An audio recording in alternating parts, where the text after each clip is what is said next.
Hi friends, welcome to my channel, aHauntMess, where we discuss all things paranormal, spooky, creepy, scary, unexplainable, mysterious, dark, macabre.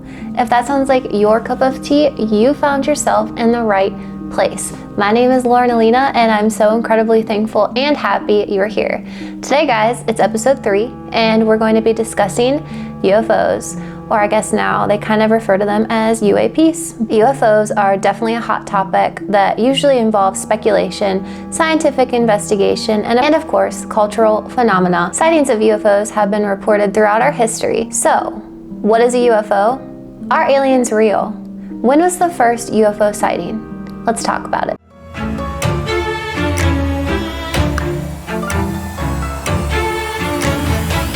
Before we get into it, friends, grab yourself a drink, a snack, some coffee, or do something caffeine-free like me. Today we are doing Yogi's Honey Chai Turmeric Vitality because I've had a venti shaken espresso and a Coke Zero already. As of August 2024, Americans have reported 133,717 UFO sightings over just 30 years. But first, let's take a look into our UFO history to kind of better understand where we are. I did some research to try to pinpoint the first ever documented UFO sightings in our history and found that the Sumerian and Babylonian cuneiform tablets, which cuneiform tablets are just clay, essentially writing pads, that they were able to script on, recounting their own stories. So on these tablets, which date all the way back to the 2nd and 1st millennia BC, they specifically mentioned that there were changing shapes in the sky as well as black meteors, which in that millennia, meteors were interpreted as omens. Fast forward to the Roman accounts in 218 BC, they documented ships gleamed in the sky, and in 173 BC, a great fleet. Later even writing down these objects as round shields in 217 BC. It doesn't stop there though. Native Americans also told stories of beings in the sky and flying canoes. Almost 85 years ago, in the 1940s, the term flying saucer gained its popularity. In 1947, Kenneth Arnold saw multiple high-speed objects near Mount Rainier and coined the term flying saucer, which is actually funny because he described them as being crescent in shape, yes, like the dinner rolls, not spherical or round at all. In 1952, a series of sightings coupled with radar contacts in the Washington, D.C. area were reported as potentially physical craft operated by intelligent life from another planet. Due to this, the CIA created the Robertson Panel. The Robertson Panel was a scientific committee headed by Howard P. Robertson. The panel arose from a recommendation after the review of the U.S. Air Force investigations into UFOs. So the Air Force was doing their own investigation prior to this. This panel was created in order to determine whether or not UFOs were of a threat at that time. This was at first top secret, as the panel was updated on U.S. military activities and intelligence. This later was declassified though, and the Robertson's panel's report stated that UFOs could pose an indirect threat by overwhelming the standard military communications. The U.S. Air Force's Project Blue Book, which was a code name for the systematic study of UFOs, investigated thousands of reported UFO sightings. Coincidentally, this was held in Ohio. Shout out Ohio, that's where I currently live and where I'm from. And it was at the Wright-Patterson Air Force Base, which is near Dayton, I believe. The Air Force Project Blue Book was used to determine if these UFOs posed a national security threat. While Project Blue Book concluded that the majority of sightings could be explained away by some type of natural phenomena or hoaxes, the topic remained a source of interest and debate before being terminated in 1969. Over time, UFOs became a cultural phenomenon, inspiring books and movies alike. At some point during the Cold War era, people were concerned about flying saucers being secret weapons. In 1957, Gordon Cooper, who was one of the original Project Mercury astronauts, witnessed a metallic, wingless aircraft flying over Germany.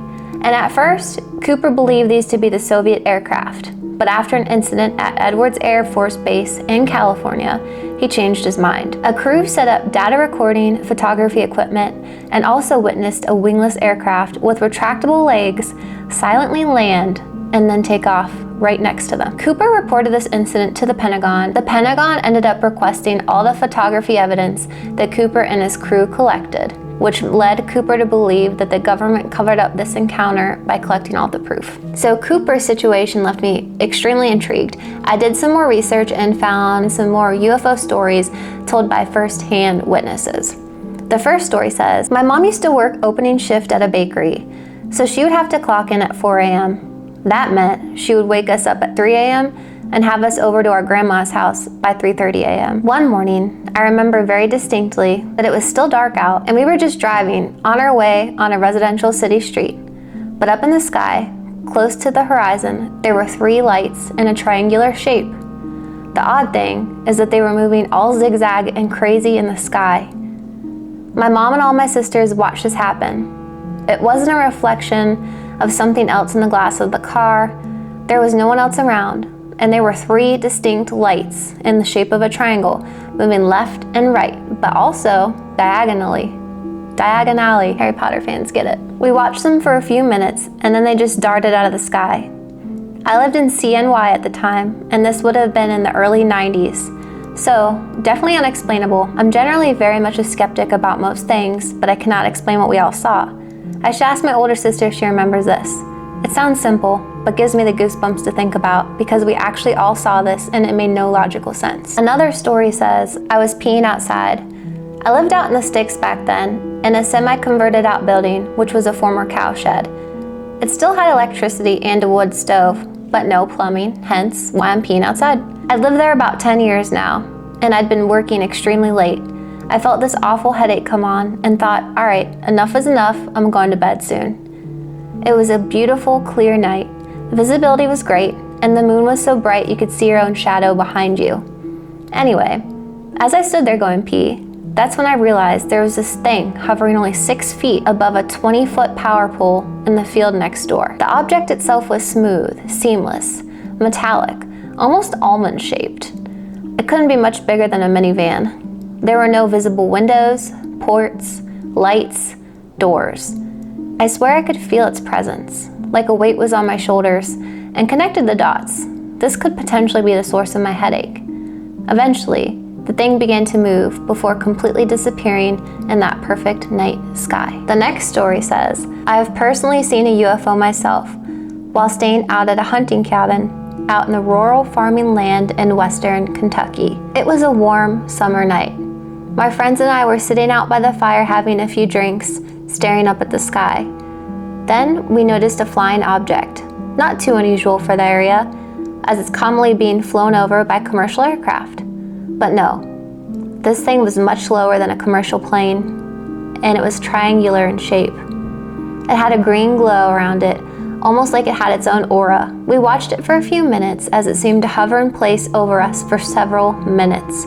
The colors around it changed to purple, and then it shot off almost instantaneously. The fourth story says, in 2018, I moved to Oregon. I was staying at an Airbnb in Eugene.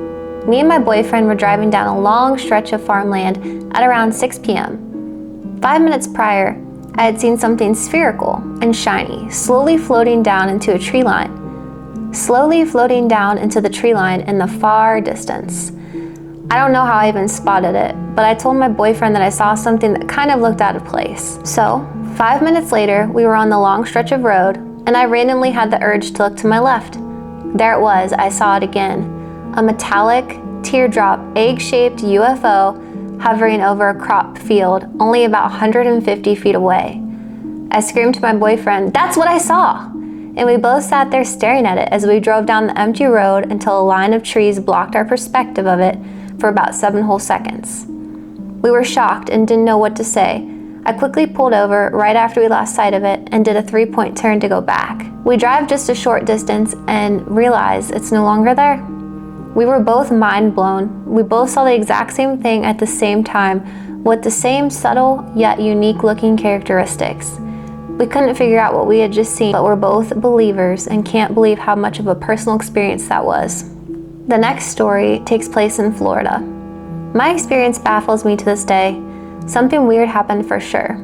I saw a UFO in my home state of Florida back in 2012. I have 2 witnesses too. It was a full moon. My mom was driving me and my little sister down a road at night. I took a break to look up from my phone, and in the corner of my vision, I noticed a weird saucer-shaped object. It was as big as a full moon would appear when it's low to the horizon, so pretty huge.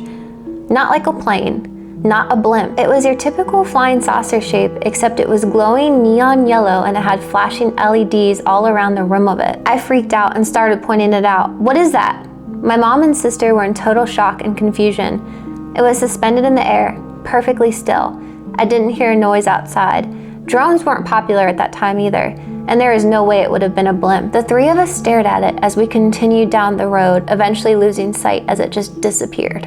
The next story says, me and my friend were stargazing one night and we saw a bright, white, orbish object.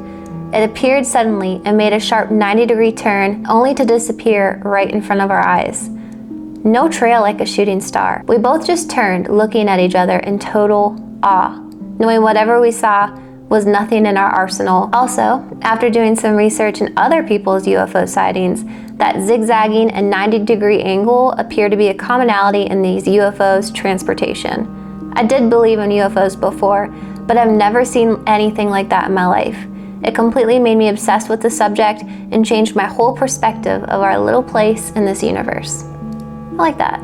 As I was parked in a cul-de-sac, waiting for street racing to begin in 2002, a silent white spotlight came down and hovered about 70 feet above my friend and I for roughly 2 minutes straight. The light shined on us, and at first, I thought it was a police helicopter, since they were always out trying to stop street racers. But no, it was completely silent. No chopper propeller blades, no engine sound, no blasts of wind. I couldn't see beyond the light to make out any shape, but I estimated that it was no bigger than a car. It then slowly edged upward and away, away, away. Within a blink of the eye, it was already miles away. I've never seen anything move like that before. It was clearly disobeying the laws of physics as we know them.